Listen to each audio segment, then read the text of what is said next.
Ну давай, поехали. Мы уже дрова заложили. Дрова я уже показал примерно какие. Нижнюю надо открыть. Поддувало подачу нижнего воздуха. Открыто, да? Да. Ну вот и. Мы рекомендуем, чтобы задымление стекла было минимальное. Первое, использовать сухие дрова лиственных пород и использовать верхний розжиг. Потому что при верхнем розжиге выделяется гораздо меньше дымовых газов, которые заполняют топливник и могут закоптить стекло. Напомню, что сейчас полностью открыта нижняя подача воздуха, полностью открыта верхняя подача воздуха и полностью открыт шибер. Вот он в вертикальном положении.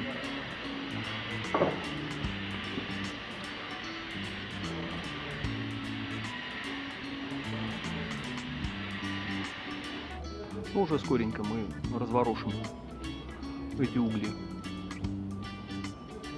ровным слоем, чтобы положить на них такую основную, что ли, закладку.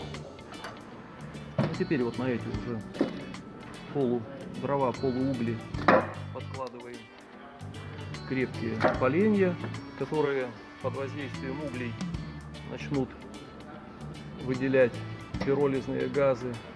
Мы закрываем подачу нижнего воздуха, открываем подачу верхнего воздуха и закрываем шибер на 75%. Вот. И таким образом сейчас вот эти горячие угли будут испарять пиролизные вещества из новых свежих поленьев.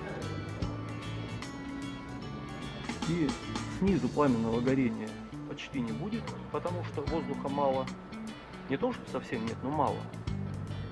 А сверху выделяющиеся пиролизные газы будут сгорать вон там. Мы видим, что стекло остается абсолютно чистым во всех режимах горения, и в медленном горении, и в интенсивном. Шамот сперва коптится, потом до бела выгорает. Кирилл, перекрой, пожалуйста, нижнюю подачу сейчас слева. Открыть, закрыть.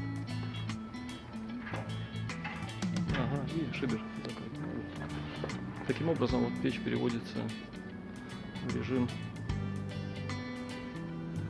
экономичного горения. Видите, пламя постепенно снизу переходит в верхние ярусы топливника.